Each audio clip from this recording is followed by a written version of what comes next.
आहे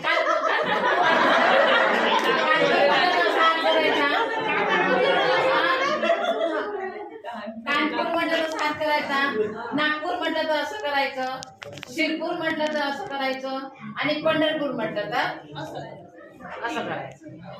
समजलं? हा. आता पंढरपूर आता अपडेट काय आहे? पंढरपूर कानपूर नागपूर शिरपूर. आता कानपूर शिरपूर पंढरपूर नागपूर नागपूर पाच नाही चुकले दोन